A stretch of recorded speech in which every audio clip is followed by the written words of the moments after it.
পৃথিবীতে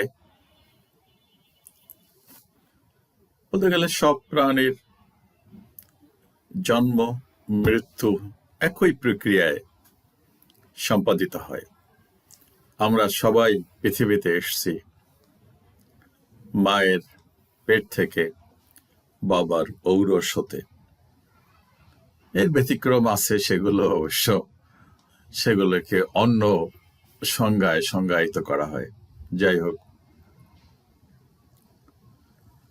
দুঃখজনক হলো আমার যে ভিডিওর নাম কয়জন মা লাগে পৃথিবীতে আসতে, আগেই বলছি আমরা সবাই একজন মায়ের পেটে জন্মাইছি, ভাগাভাগি করে মায়ের পেটে জন্মানো যায় না, কেউ জন্মায় না।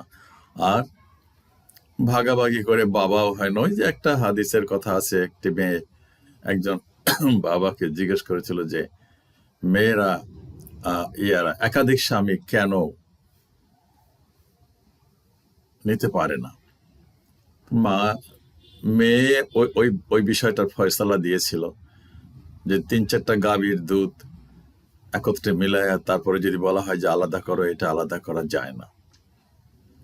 যাই হোক, তো এই জন্য বাবা একজন, মা ভিন্ন ভিন্ন হতে পারে, বাট ইসলাম এটাই বলে 4টা বিয়ে করতে পারে আর বাবার নাম একই থাকে। মা যার গর্ভে জন্মায় সেই তার মা, ওগুলো সৎ মা। কেন এই নাম ভিডিওটা আমি দিলাম? নুরুল হক মানে হলো হকের আলো, সত্যের আলো, একজন তরুণ রাজনীতিবিদ। আমি একটা নিয়েই কথা বলতেছি, আসলে আমরা এটা কামনা করি না। এই রাষ্ট্রের সমস্যা হলো এখানেই যে আমি জানি না ঠিক কবে আসবে এখানে একটা বলিষ্ঠ সৎ দেশপ্রেমিক নেতৃত্ব এবং আমরা শান্তি শৃঙ্খলা উন্নতি সহ অবস্থানে সবকিছু মিলাই আমরা আসলে একটু এগিয়ে যাব, সামনে একটা সুপরিচিত একটা সভ্য দেশে পরিণত হব। কি হয়েছিল সংক্ষেপে বলতেছি, একজনের উদাহরণ। ডাকসুর ইলেকশন হলো, তারপরে আবার একটা বিপ্লব হলো, তারপরে আবার ইলেকশনের বিষয় আসতেছে, আর কিছু বক্তব্য আপনারা দেখেন, কিছু বক্তব্য শোনেন। তারপরে আমি কেন এই কথাগুলো বলতেছি সেটারও একটা মন্তব্য যদি মন চায় আপনাদের করবেন। আমি আমার এক্সপেকটেশনটার কথা বলতেছি। দেখলাম শিবিরের বিরুদ্ধে বিষোদ্গার করতেছেন, অনেকটা আশ্চর্য যে কি করে এরা বিশ্ববিদ্যালয়ের পড়ুয়া ছেলেরা কি করে শিবিরের মতন, he was surprised, he was astonished as if যে how fool this educated people are, তারা শিবিরের মতো দলটাকে ভোট। প্রধানমন্ত্রী শেখ হাসিনাকে পা ছুঁয়ে সালাম করেন ভিপি নূর। শেখ হাসিনাও তাকে আদর করেন। কিছুক্ষণ দাঁড়িয়ে কথা বলতে দেখা যায় দুজনকে। এ সময় ডাকসু জিএস গোলাম রব্বানী এবং ছাত্রলীগের সভাপতি রেজওয়ানুল হক চৌধুরী শোভন তাদের পাশে ছিলেন। পরে নবনির্বাচিত ডাকসু ও হল সংসদ প্রতিনিধিদের সাথে পরিচিত হন প্রধানমন্ত্রী। শিক্ষার্থীদের মুখে শোনেন তাদের কথা। আমরা জানো স্বপ্নের বাংলাদেশ। ভিপি ও জিএস কে পাশে বসিয়ে ডাকসু নির্বাচনের ঐতিহ্যের শেখ মুজিবুর রহমানের সুযোগ্য কন্যা, যার নেতৃত্বে বর্তমানে বাংলাদেশ বিশ্বে উন্নয়নের একটি রোল মডেল হিসেবে পরিচিত এবং যিনি তার লিডারশিপের কারণে আসলে আমরা দেখেছি যে বিশ্বের বড় বড় নেতাদের মাঝে তার স্থান করে নিতে পেরেছেন। সেই আমাদের প্রাণপ্রিয় নেত্রী এবং প্রধানমন্ত্রী, মাননীয় প্রধানমন্ত্রী জননেত্রী শেখ হাসিনাকে, যে তিনি 28 বছর পরে যে ডাকসু নির্বাচন হয়েছে সেই নির্বাচনের প্রতিনিধিদেরকে ডেকেছেন চায়ের জন্য, চা খাওয়ার জন্য। আর পাশাপাশি তিনি একটি দৃষ্টান্ত না, আমি বিভিন্ন প্রোগ্রামে গিয়েছি, আমি দেখেছি নেত্রীকে ঢাকা মেডিকেল যখন বার্ন ইউনিটে বিএনপির আন্দোলনের সময় যখন আছে বিভিন্ন অকারেন্সগুলো ওঠে তখন তিনি গিয়েছেন। আমরা রাস্তার পাশে দাঁড়িয়েছি, তাকে দেখেছি গাড়ির কালো গ্লাস থেকে স্পষ্ট দেখতে পাইনি, টিভিতে দেখেছি। আর আজকে দেখার পরে আমি অনেকক্ষণ চেয়ে রয়েছি। আমি 2.5 বছর বয়সে আমার মা মারা যায়, আর আমার ছোটো আজকে এখানে এসেছে, ওর বয়স ছিল তখন 1 বছর। আমার মায়ের এটা আমি যতটুকু মনে করতে পারি আমি সেটা খুঁজে পেয়েছিলাম আমার প্রাইমারির একজন শিক্ষিকার মধ্যে, আমি যেই প্রাইমারিতে পড়েছি। আর আজকে আমি মাননীয় প্রধানমন্ত্রী এতদিন টিভিতে আমি ওভাবে দেখতে পারিনি, কিন্তু আজকে দেখে আসলে আমার মনে হয়েছে যে তার মধ্যে আমার মায়ের চেহারাটা আমি কিছুটা দেখতে পেয়েছি, এরকম একটা জিনিস হচ্ছে। দুটো পরিবারই এই দেশকে নিয়ে পুতুল খেলা খেলেছেন। এই দুই পরিবারের হাত থেকে অবশ্যই এই দেশকে মুক্ত করতে হবে, এই দেশের রাজনীতিকে মুক্ত করতে হবে। কথা স্পষ্ট, আবার অনেকে বলেছেন সুবিধাবাদের কথা নয়। পাকিস্তানের 22 পরিবার কথা বলে গেছেন। গত 30 বছরে তো দুটো পরিবারই এই দেশকে নিয়ে পুতুল খেলা খেলেছেন।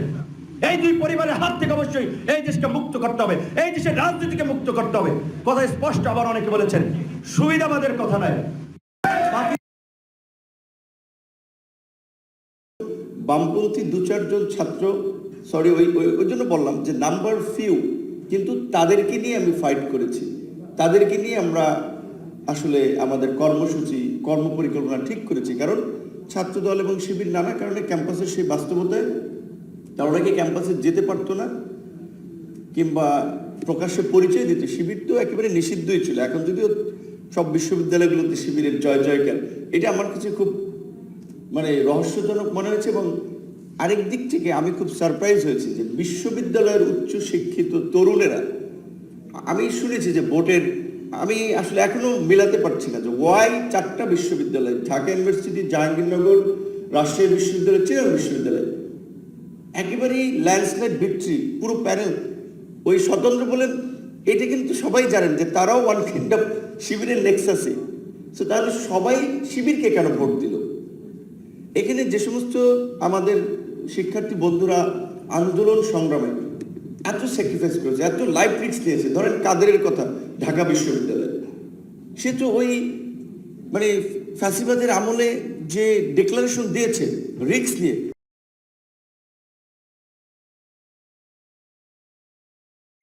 বিএনপি ব্যতীত অন্য কোনো দলের হাতে রাষ্ট্র ক্ষমতা দিলে তারা দেশ পরিচালনা করতে পারবে না, বাংলাদেশের অভ্যন্তরীণ চ্যালেঞ্জ এবং জিও পলিটিক্সের জায়গা থেকে।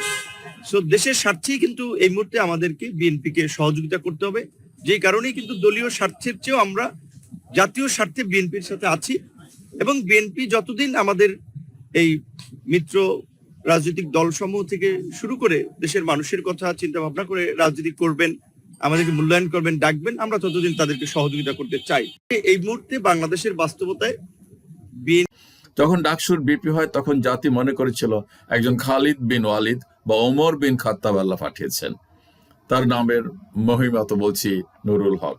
অনেকগুলি বিশ্ববিদ্যালয় ছাত্র সংসদে নির্বাচন হয়ে গেছে, যার সবগুলিতে শিবির নিরঙ্কুশ বিজয় লাভ করেছে। কোথাও কি কারচুপি, হাঙ্গামা, জাল জালিয়াতি হয়েছে? তুমি নুরুল হক নূরে কি বোঝাতে চাও? তুমি একজন দেশপ্রেমিক, ইমানদার, জনদরদী, গণতন্ত্রের বাপ মা, এইসব কিছু? তোমার রাজনৈতিক নেতা আর তাদের মতাদর্শ ও কর্মকাণ্ডের জন্যই আজকে এই মুসলিম দেশের এই অধপতন এবং অবক্ষয়, অশান্তি, বিশৃঙ্খলা, মারামারি, রক্তপাত। করুণা বাবা, তোমাদের মতন ছেলেদের কাছ থেকে জাতি আমি অনেক কিছু আশা করেছিলাম, আশা করি, কিন্তু তোমরা যা বলো আর যা করো তার জন্য স্রেফ করুণা, করুণা, করুণা। আল্লাহ হাফিজ।